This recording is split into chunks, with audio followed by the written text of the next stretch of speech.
Illustrations are very good, Baruch Hashem. Yes, the Chabad.org Haggadah. Yeah, so the liberal translations. Where was it? I saw one place where they put in like a cutesy conversation, basically. Where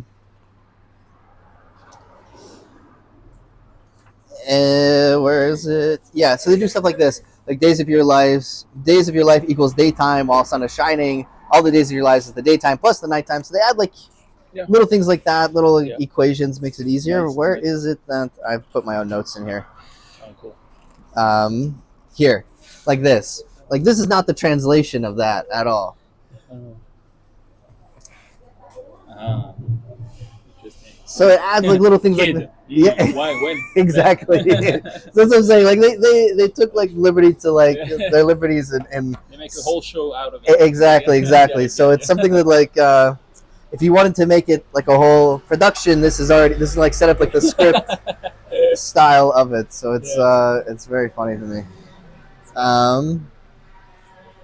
Okay, so I don't know what did you want to do in particular? You want to go through the order of it, or anything you want? Anything you want. Maybe something that's relatable at the table. Okay. Easily relatable at the table. Okay. Yeah. So in terms of, there's a couple things. In the Megillah itself. Huh? Yeah. Okay, in the Megillah itself. The Megillah, yeah. Okay, fine. In the Haggadah. Yeah. So one I'll say outside of the Haggadah, and the other one I'll say in the Haggadah. That's pretty interesting. So the Chabad custom is when you take the afikomen and you break it, you're supposed to take the bigger one. That becomes the afikomen. Mm-hmm. So the bigger one, the Chabad custom is that you break it into 5 pieces. Yeah. You've heard of this or no? Maybe. I don't know. Okay, so the Chabad custom is you take the big afikomen and you break it into 5. The first time I heard of it, but the reason, that's what I'm wondering. Got it. Okay. So, so it says here that it has to do with Kabbalah, and that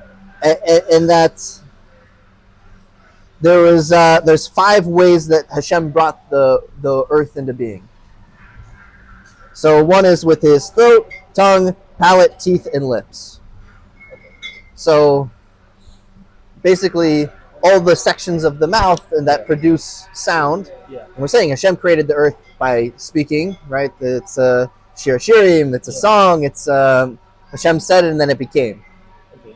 So Hashem spoke the world into creation. He breathed life into it, etc., etc. And so the Rebbe Rashab, it was the 5th Chabad Rebbe, he was known that he would take the big afikomen and break it into 5 pieces. So that's supposed to be what it represents. And our job is to reconnect all things back to their origin and unite all the Gashmias with the Ruchnias. Basically, reunite the material with its spiritual source. And so in this way, him breaking into 5 pieces is supposed to reflect that, sort of. Now, if you read the Zohar at all... No, not at all. Okay, fine. Not yet. When you're 40. So the Zohar talks about how the Jews are like a rose. One of the mushals for the Jews is a rose petal. And a rose bush, the way that a rose works is that there's 5 petals, the green petals that surround the rose. Yeah. So they're considered 5 gates. Okay. And the gates are klipot, physicality. Yeah. And the purpose, you know how what's like a rose bush? You have the stem. What's on the stem? On a rose, what's on the stem? Like the petals. No, that's at the top. Yeah. Along the stem, you have other things. On a rose. Maybe you don't get roses for your wife, so you're not sure. Never. She hates roses. My wife also doesn't like roses, so it's all right. No, I'm kidding. Well, you mean the little something on top? Along the stem of a rose bush, there's thorns.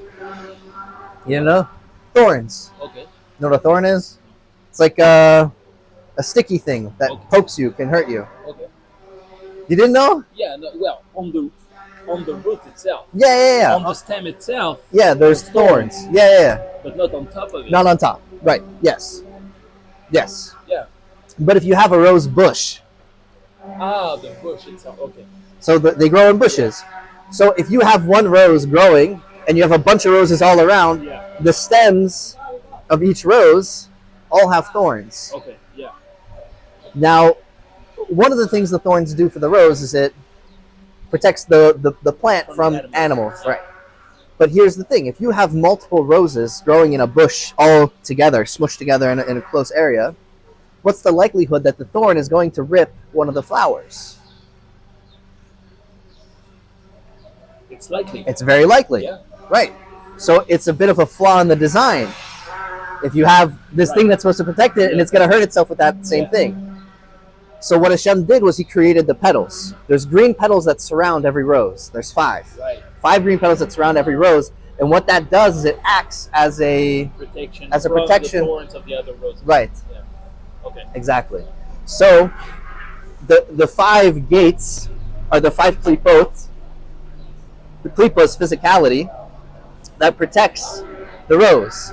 So the whole purpose of having these green petals surrounding this physical thing surrounding the beautiful rose is to protect it, is to help it grow in a positive way. So I see what you mean.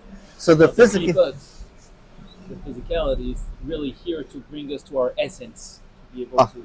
Exactly. The connect klipot in a better way. are just a vehicle for us to be able to reach our full potential. Yeah. So the klipot keep us safe from falling to the roshas, from the thorns of the world, and help keep us the elevated thing protected. So how you link it to the Pesach story itself? So the Pesach, I understand there are 5 pieces. But the 5 pieces. The redemption itself. How can you make a link to it? So the redemption itself is the unity. The whole idea of geula, of redemption, is Mashiach. Like that's like what we're trying to get to, is this perfect unification of leaving something that isn't good and going to a perfect state, leaving Mitzrayim and going to Israel. So Israel is considered like this perfect holy state that the whole world is eventually going to get to. And so the matzah being broken up into 5 pieces is a reflection of this gashmias. And what do we have to do at the end of the Seder? To finish the Seder, what do we need? At the end, you mean the last step of the Seder? Yeah, before we we have to get and eat what? Matzah, you mean? The matzah, the maror, which specific matzah? afikomen. The afikomen. Yeah. We can't finish the Seder unless we eat the afikomen. We have to find it and eat it. Yes.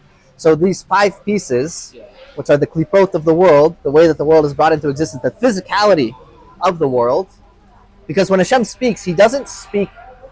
Hashem didn't create spirituality with his speech. Hashem Himself is a spiritual being. He created physicality with His speech. So these 5 things that Hashem created, we have to find them, bring them all back together, and unify them. Basically, bring them back in order to complete the goal. What do you mean by the 5 things? The 5 pieces of the afikomen. Okay. He puts it all together, Which represents the word, the lips, and all of that. right, the way Hashem speaks of the worlds into existence, which also represents the 5 petals, the 5 green leaves around the rose, which is there to protect us. So the whole idea of finding the afikomen at the end, these 5 pieces, is basically telling us we have to go find all the gashmias, all the material things in the world, and bring them back to godliness, back to its source, and then we can be done. That's fine. Then we can finish That's nice. I would say it's even more relevant at the end of the Seder itself. Now that we got liberated, like we got freedom. Right. Now it's our turn. Right. To make it concrete. Exactly. Get into action. We're right here. We cross the finish line. We need it. We need it back. Nice. Very nice. We need all of it together. Very nice. So that's one cute little thing. The other, my favorite thing, I always say at every single Seder, is give me a second. Okay, you also have the four sons, and Chabad always has the custom of mentioning the 5th. The one who didn't come. The one who didn't come, exactly. So each you have a mix for every single one.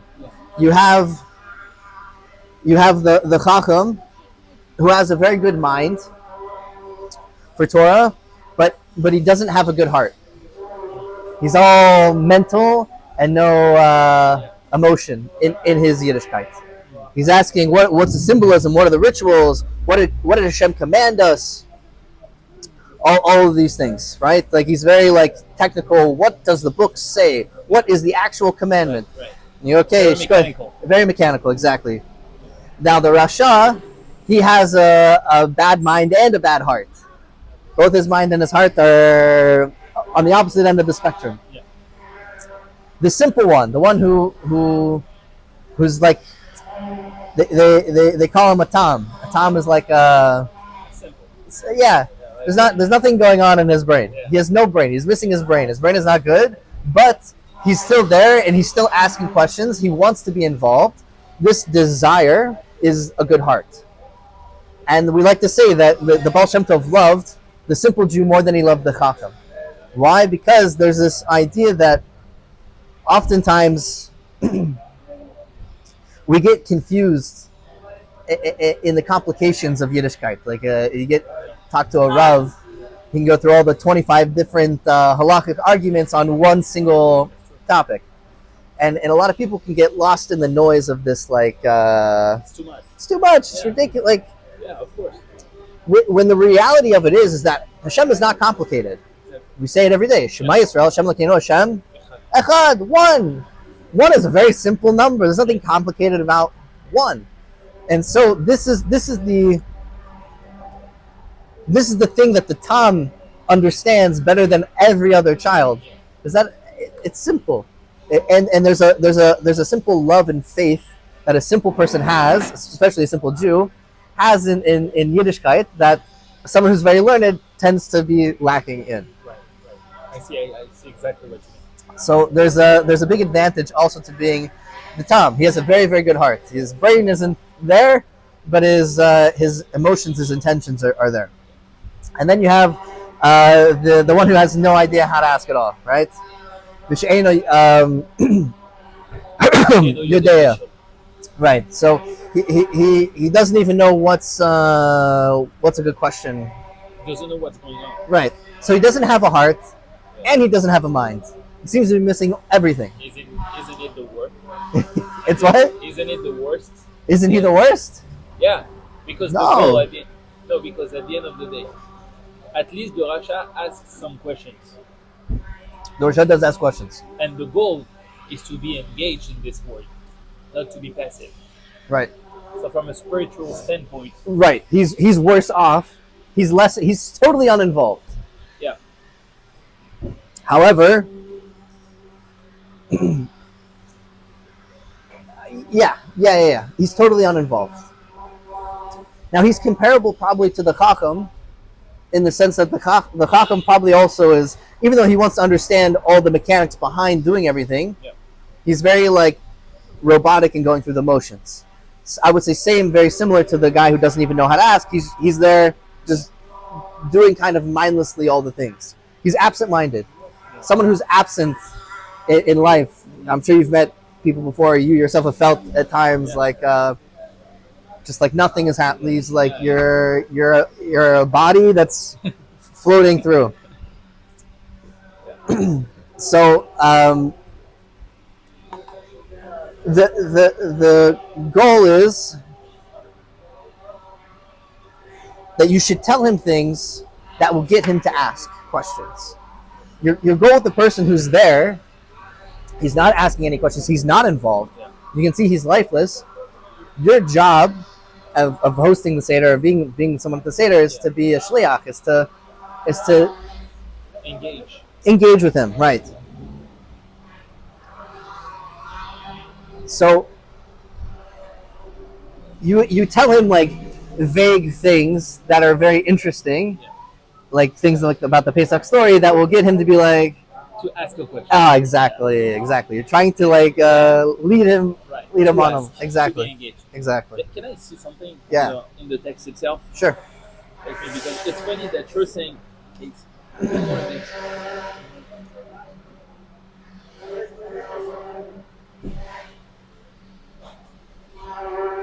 So it's funny. I'll send you a picture of what I read about the Chacham. Okay, I started to go through it. to go through it. Just started very late, but so it's funny because the way I understood it was that the Chacham, to the contrary, it was more emotional than mechanical, in a sense, at least From the other person. from my understanding. Okay. I'm not saying that the other, the other Yeah, group yeah. is not saying No, it could be that. different. Maybe I might Sure, have sure, sure. misunderstood. I don't know. Because he's asking, what are the edut, chukim, mishpatim, Yeah, right? Why are you guys making a difference? Right. At the end of the day, they're all the same. They are God's will. right. Okay, Right? sure. And the answer to it is yes, that's true. They're all God's will. Like you tell him all the rules of Passover, all the way to the last rule that you don't eat anything after the Afikoman. Right. What does that mean? That means that even though everything must be emotional, we need to maintain a bond that is particular and that is personal to each and every one of us. We need to remember that sometimes there are rules in the universe and there are rules in the Seder too. You understand? Like, if we do something, yes, that's true. But we need to follow the big lines. You know what I mean? Right. Where's the emotion in that? No. So in that sense, the Chacham is more emotional because it's like, yeah, well, he's thinking about doing God's will before the order of things, before following the right I order. see what you're saying. I see what you're saying. And you are saying that He's he's worried more about mechanical about and the he's not order. yes, exactly. Right. I see what you're saying. It's interesting that at least and I can send you a picture. Yeah, because I maybe want we to see can it. Yeah. connect those It could be that he's those ideas. everything. Yeah. I mean, that could be really what it's supposed to be, is that he's everything. It could be that. Yeah. Interesting, right? Yeah. It's a Chabad. Yeah. Okay, Yeah. send it to me. I'm very interesting. Very interested in it. Yeah. So then obviously Chabad also has the fifth child, like you mentioned, Yeah. the one who doesn't even show up. Yeah. And it's that's at the beginning of the Seder. We go outside and we ask anyone that wants to come, we leave the door open, please come and join us for the Seder. Yeah. Bezrat Hashem, the one joining us for the Seder will be Eliyahu Navi, letting us know about Mashiach as well will be coming.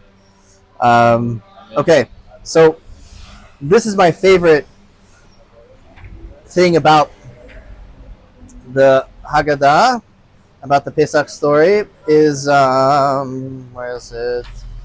Here. Okay. So we start getting into the pouring of the wine. Yeah. Some people dip if you're not We pour. Chabad. We pour You pour also? Yeah. Okay, cool. with water and wine. Oh yeah, same time. Interesting. I love it. So, so we pour a wine for each of the things. So when we were listing all the plagues, Yeah. after we list all of them, then we have this acronym. Okay. Datach Adash Bachav, right? Yes. And it's supposed to be an acronym for all the plagues. Yeah. So, are you good at math? So we're getting into gematria. I love it. It's not gematria. No. It's not quite gematria, but it's not too far off. Okay. So I'm gonna have you do some math with me, Okay. and it actually puts in some of the equations here, so we can follow along. It'll be a little bit easier. Okay. So you have Rabbi Yosai. Okay, so first you have All right. Rabbi Yehuda, who gives us the acronym, the three acronyms.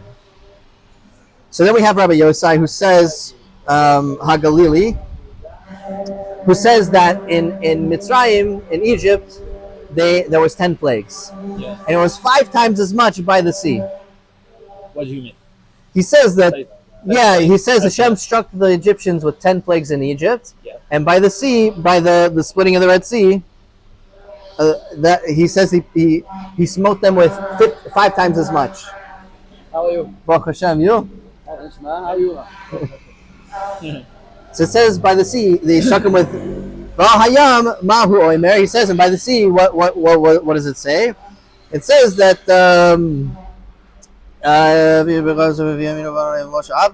Kamal Krub Atzba Esr Makot Amor Meata B'Mitzrayim Laku Asr Makot V'Al Hayam Laku Chamishim Makot. Right. So by the sea it was 50 plagues because it was 5 times as many. Okay. I'm not familiar at all with this passage. No? What does that mean? That there were more plagues from, to begin with? But you mean the strength of their destruction, or So it says he has different. They each have different interpretations. So they say that in Egypt they were struck with 10. How do we know that the Egyptians were struck by 10 plagues when they were struck by and then they were struck by 50 at the Red Sea? yeah, that's what I don't understand. So Like every year, we just read it. because okay, so right. Yeah. So in the I don't know. I think it's in the Torah. It might be in the. I think it's in the Chumash. It might be Medrash. I'm pretty sure it's in the Chumash. I don't know where exactly, but in Egypt, I think it's in the Chumash. It says the Egyptians, the magicians, told Pharaoh, "This is the finger of God." Okay. When they were in Egypt, getting struck by the plagues, right? Okay. And so he says, and at the sea it says that Israel saw the great hand that laid.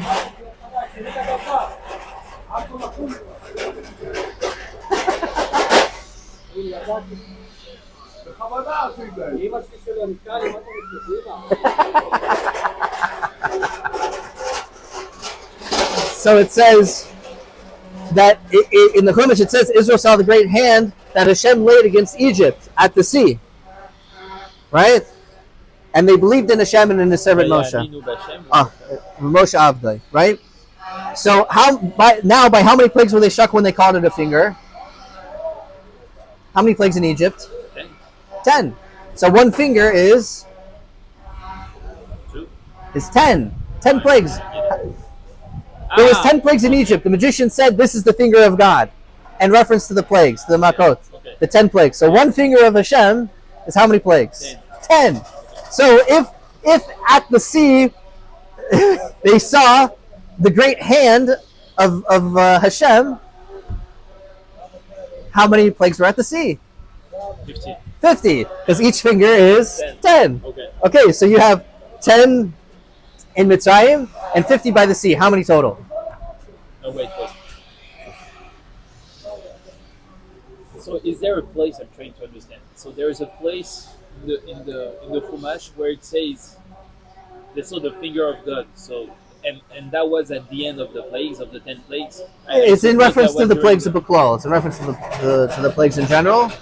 And then we have another verse that says the hand of God. That's later. The Israelites said that when they were by the Yam, they saw the hand of God when the Egyptians were. Right. Exactly. It said exactly. This is the great hand of Hashem. Yeah. So now we have one place where the Chumash is saying the finger of Hashem is, and it's in reference to the 10 plagues, and then we're saying by the sea the Egyptian, the Israelis saw the hand of Hashem, the great hand of Hashem. Which okay, so now we go. Okay, if it's one finger is 10 plagues, then we can assume whole hand is 50. Right. That's Rabbi Yosef Haglili. Okay. But we don't know which one. We don't know the 40 other ones. I don't ask questions. Okay. So Rabbi Eliezer has a different calculation. Okay. He says this is not true. It says in Tehillim, he sent against them his fierce anger, fury, wrath, and torment, and dispatch of nasty angels. So it's he says these four from Tehillim.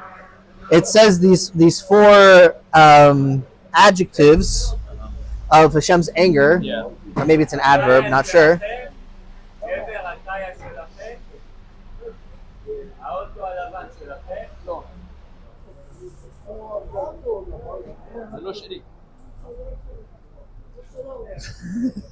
Thanks.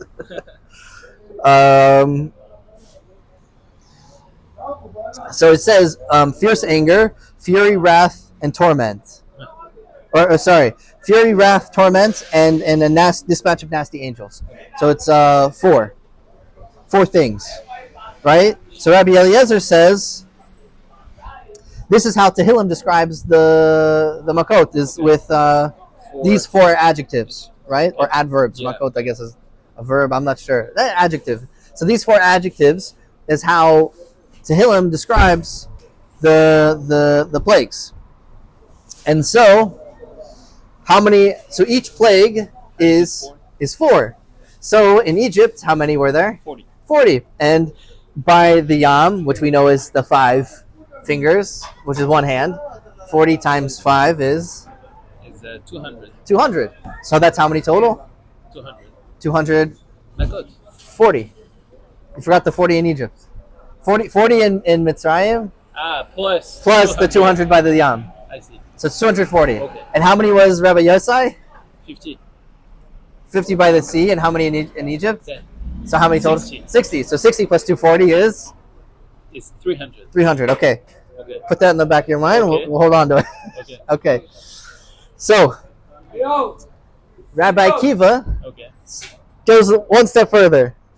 He says, also in Tehillim, it says, he sent against them fierce anger, fury, wrath, torment, and dispatch of angels. So he says, oh, you're missing one. 5. 5, exactly. You're missing one adjective. You have to do it by 5. Yeah. So how many in Mitzrayim? So we have 50. 50. And how many by the Yam? 250. 250. And how many total? 300. Okay, so you have the previous 300. You have this 300. How many is that? So this is the same. When we add, If you add them when all we together. add- yeah. So how many is 300 plus 300? 600. 600. Okay. So here, from these three Rebbeim, we have 600. 600 plagues. Yeah, but that doesn't mean they're different. No. Doesn't mean that they're different. Okay. I'm just saying total Okay, Makot, total, okay. 600, right? Okay. Okay, let's go back one page It's where we started. okay. How many plagues did we 10. 10. And how many acronyms? 3. So what's 10 plus 3? 13. And what's 13 plus 600? Wow. 613. 613 plagues. Wow. One for each commandment. One for each commandment. So why? What's the rationale? We are plagued with the mitzvahs.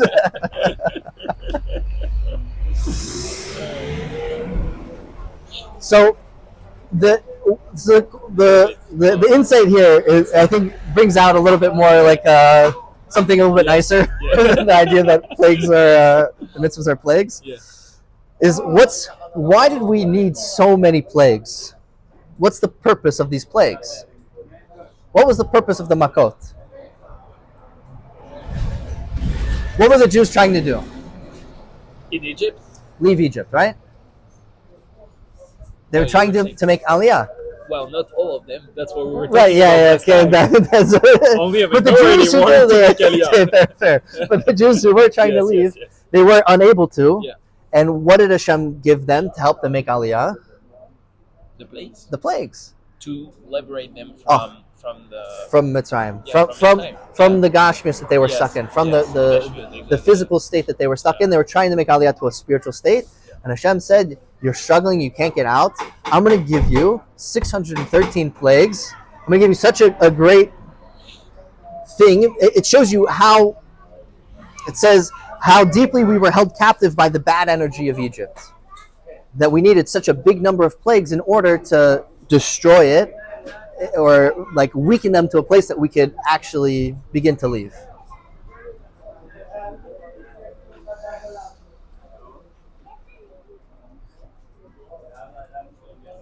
I'm trying to understand. So I don't in fully our every single mitzvah Yeah. is physical. Okay. There's no such thing as a spiritual mitzvah. Every mitzvah is stuck in either a place or a time or both. Yes. Always. Okay. So the mitzvahs themselves are tools to help us make a yitzias from our personal Mitzrayim. Yes. So our personal struggles, Hashem gave us 613 tools or ways that we can destroy the physicality in order to liberate ourselves from being stuck Right. in being held captive Yes. by Yes. and being slaves to physical things. Yes. And therefore, the 613 mitzvahs are actually just ways for us to liberate ourselves from the physicality and to make Aliyah into spiritual beings, to become a more spiritual being. I get it. What I'm trying to understand is, in that sense, if that's the case, why do we need the plagues in the first place? What do you mean? Why not just give us the mitzvahs right away? Exactly. I'm trying to understand. No. because It sounds. I love the explanation. It just. Right. It just sounds a little bit backwards. Sure. I guess it has to do with more of like the time. This is before Matan Torah. So the Jews were, everything's a mashal, everything's like an analogy for something else, right? Of course. Yeah. So us being liberated from Egypt Yeah. couldn't have happened by way of mitzvahs because we didn't have the Torah yet. I mean, that's one explanation. That's why the mitzvahs couldn't have existed. And we have the idea that all the avos, all the tzaddikim were keeping all the mitzvahs anyway, Right. just not in the same exact way, like Moshe, like they were wrapping tefillin with sticks and things like that. So the mitzvahs before were always spiritual and not physical. How do we know? Because when Yaakov or when someone would wrap tefillin with sticks, what would they do when they finished? Throw it on the ground. Yeah, it's a one and done thing. It didn't. Spirituality didn't infuse itself and stay within the physical objects. So what was the purpose of even doing that? The physical objects acted as like a conduit, as like a magic wand sort of thing, or an antenna to be a conduit of the spiritual energies. But before Matan Torah, physical and spiritual separate. After Matan Torah, we have this fusion of opposites, because the Torah itself is the first creation where physical and spirituality can coexist in a revealed way. Obviously, everything is spiritual underneath, but in a revealed manner, it was impossible. It was like water and oil; they just didn't go together. But the Torah was the first creation that had revealed kedusha and physicality. So same with the plagues versus the mitzvahs. The mitzvahs now have this infused spiritual physical connection. That's why my tefillin, I can't just throw my tefillin on the ground. I have to bury them. I have to keep them holy. I have to keep them above. I can't even safer. I shouldn't put the safer upside down. Like all these things, right? Because now this is a physical. This is not just a physical. It's a spiritual. It's a spiritual thing. Revealed spirituality. So the plagues themselves were a one and done thing, a very spiritual thing. But once it happened, it wasn't needed anymore. It was gone.